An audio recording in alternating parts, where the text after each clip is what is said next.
बात अब यहाँ पर करेंगे एमसीएक्स की और हमारे साथ एमसीएक्स के चीफ बिजनेस ऑफिसर ऋषि नथानी जुड़ चुके हैं। ऋषि नमस्कार। और पिछला एक साल काफी बेहतरीन रहा आपके लिए अगर देखें तो, चाहे वो वॉल्यूम टर्नओवर्स हैं, नए प्रोडक्ट एंट्रीज यहाँ पर हैं। सबसे पहले तो टर्नओवर पर ही यहाँ पर बात करना चाहेंगे क्योंकि जिस तरह की इंफॉर्मेशन हम एमसीएक्स से लेते रहे हैं, टर्नओवर्स काफी स्ट्रांग रहे हैं और ये ऐसा नहीं है कि वन ऑफ है, ये एक पैटर्न बनता हुआ देखा हमने मच ऑफ पिछले फाइनेंशियल ईयर में। कैसे देखते हैं आप यहाँ पर नंबर्स, कहां से ज्यादा ग्रोथ आई है और अब 2025 के लिए क्या सेंस है?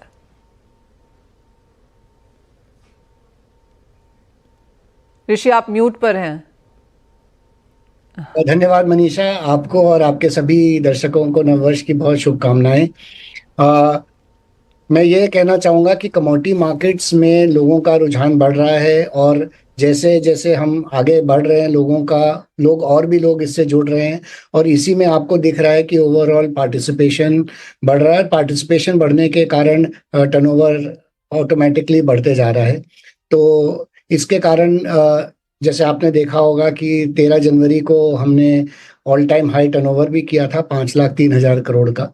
तो यही दिख रहा है कि लोगों का इंटरेस्ट कमोडिटी मार्केट्स में भारत में बढ़ते जा रहा है। जैसे आपने कहा पार्टिसिपेशन बढ़ रहा है, उसकी वजह से वॉल्यूम्स भी यहाँ पर बढ़ रही हैं और ज़्यादा से ज़्यादा लोग अब यहाँ पर हेज भी करना चाहते हैं। ऋषि, एक क्वेश्चन आपकी तरफ यहाँ पर डालना चाहूंगी और हमने Q3 रिजल्ट्स कल यहाँ पर आते हुए देखे। जो प्रॉफिट रेवेन्यूज है बहुत बड़ा जंप वहां पर देखने को मिला है, लेकिन बाजार बहुत चीयरफुल नजर नहीं आया इन नंबर से क्योंकि बाजार को एक्सपेक्टेशन थी कि शायद इससे भी बेहतर नंबर देखने को मिलेगा। देखिए क्या है कि हम अपना काम कर रहे हैं और वही करते रहेंगे और नंबर्स तो मेरे हिसाब से अच्छे हैं। बाजार उसको सराहेगा कि कैसे करेगा वो बाजार के ऊपर है। हम स्टॉक प्राइस को अफेक्ट नहीं कर सकते, हम अपना काम कर सकते हैं। बट मैं ये ज़रूर बोलना चाहूँगा कि जैसे जैसे एमसीएक्स बढ़ रहा है और आप ग्रोथ देख रहे हैं तो मेरे हिसाब से ये हम तो पूरी चेष्टा में लगे हैं कि एमसीएक्स में और भी ग्रोथ और पार्टिसिपेशन आते रहे। वेल एब्सोल्युटली, वही है द रीजन बाजार थोड़ा सा यहाँ पर इसको चीयर नहीं करता हुआ नजर आया, वो इसलिए था क्योंकि एक्सपेक्टेशंस बहुत हाई हैं बाजार को ऋषि एमसीएक्स से। किस तरह के नंबर्स अब आगे जाकर एक्सपेक्ट करते हैं हम, क्योंकि माना यह जा रहा है कि किस तरह से हमने यूएस में यहाँ पर कॉन्वर्सेशंस आते हुए देखी हैं नए प्रेसिडेंट की तरफ से, अनसर्टनिटीज काफी ज्यादा है, ज्यादा लोग हेज करना चाहेंगे, मूवमेंट यहाँ पर काफी रहने की उम्मीद है, वॉलेटाइल साल ये रह सकता है। क्या एक्सपेक्टेशंस हैं और क्या नए प्रोडक्ट्स आप आता हुआ देखते हैं अब इस साल के लिए? ज़रूर, तो देखिए इसीलिए कमोडिटी मार्केट्स हैं क्योंकि जियोपॉलिटिकल जो रिस्क्स होते हैं उसके लिए अपना एक प्राइस रिस्क मैनेजमेंट के लिए और प्राइस हेजिंग के लिए कमोडिटी मार्केट्स को बनाया गया है। और इसीलिए हम तो यही चाहेंगे कि भारत में जितने भी बिजनेसेस हैं जो अफेक्टेड होते हैं जियोपॉलिटिकल रिस्क से या कमोडिटी प्राइसेस से, वो सभी आके हमारे प्लेटफॉर्म पे हेज करें और उसी से अपने आप को सेफ भी रखें।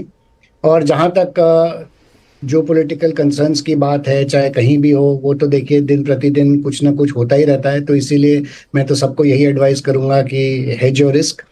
जहाँ तक प्रोडक्ट्स का सवाल है, हमने अभी आपने देखा होगा लास्ट जो गोल्ड को मंथली कॉन्ट्रैक्ट किया था ऑप्शंस का, वो उसमें काफ़ी अच्छा ट्रैक्शन है। आगे चल के हम और चेष्टा करेंगे कि सिल्वर में भी मंथली लाया जाए और भी कई प्रोडक्ट्स हैं पाइपलाइन में जो जैसे जैसे आएंगे हम ज़रूर मार्केट को बताएंगे। ऋषि, जैसे आपने कहा ऑप्शंस में यहाँ पर काफ़ी फेरबदल किया गया। पिछले साल में हमने देखा कि चाहे वो स्टैगर्ड था, वे था या फिर पीरियड यहाँ पर चेंज करना, वो काफ़ी कारगर यहाँ पर साबित हुआ है। जहाँ तक फ्यूचर्स एंड ऑप्शंस की बात है, कहाँ पर आप देखते हैं किन कमोडिटी से यहाँ पर ज़्यादा योगदान रहा और कहाँ आप कहेंगे अब ज़्यादा काम करने की भी ज़रूरत है? देखिए काम करने की तो सभी जगह ज़रूरत है, बट जैसे मैंने कहा कि जैसे बेस मेटल्स में अगर आप देखें हमारा वॉल्यूम्स काफ़ी गिरा था बट पिछले साल में डबल हो गया है।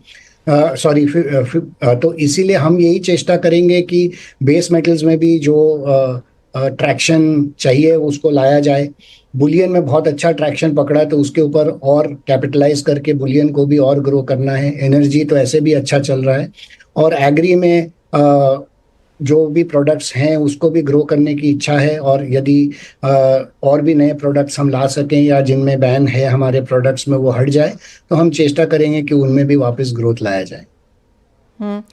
ऋषि, आप बहुत इजीली इन्फॉर्मेशन देते नहीं हैं, लेकिन जैसे आपने कहा कि काफ़ी सारे प्रोडक्ट्स पे और नए इंस्ट्रूमेंट्स पे यहाँ पर काम किया जा रहा है, अगर कुछ शेयर कर सकें जो कि एडवांस स्टेज पे है, जो हम मान सकते हैं कि इस क्वार्टर में देखने को मिलेगा, जिसके लिए बाजार तैयारी कर सके। नहीं, देखिए मैं उस पर कोई टिप्पणी नहीं कर पाऊंगा। जैसे जैसे हम प्रोडक्ट लाएंगे जरूर मार्केट को सर्कुलर के द्वारा इन्फॉर्म कर देंगे।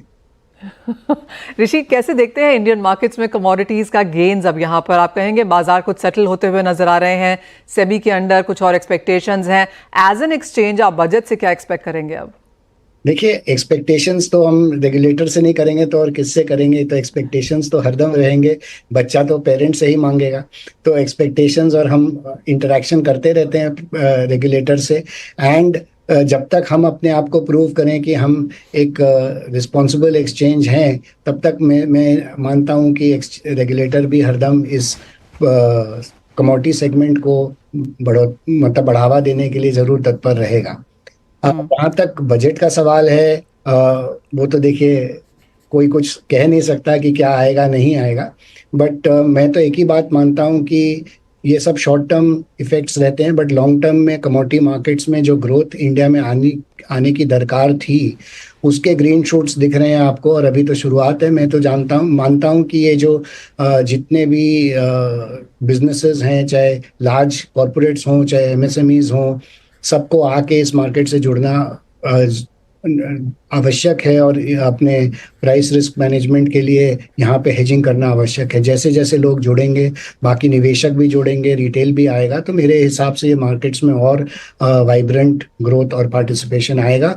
जैसे एफपीआईज भी आप देखें, जिनको लास्ट ईयर अलाउ किया गया था, तो काफ़ी अच्छा एफपीआई का पार्टिसिपेशन है। लगभग 140 एफपीआई ऑलरेडी एमसीएक्स में काम कर रहे हैं और उनका भी काफ़ी योगदान बढ़ रहा है। ऋषि, मुझे लगा आप यहाँ पर सीटीटी के ऊपर जरूर कुछ कहेंगे। नहीं, वो तो देखिए, CTT is not my domain, it is the finance ministers domain, तो मैं उस पर कुछ नहीं कह पाऊंगा। पर ये एक चीज़ है जो ऑफ कोर्स ब्रोकरेजेस हमें इतना रोज कहते रह रहे हैं कि ये एक चीज़ अब यहाँ पर हट जानी चाहिए, तभी हम वॉल्यूम्स आता हुआ देखेंगे। आपकी क्या सेंस है उस पर? नहीं, मैं ये जरूर कहना चाहूंगा कि इंडिया में cost of trading is one of the highest in the world commodity markets में।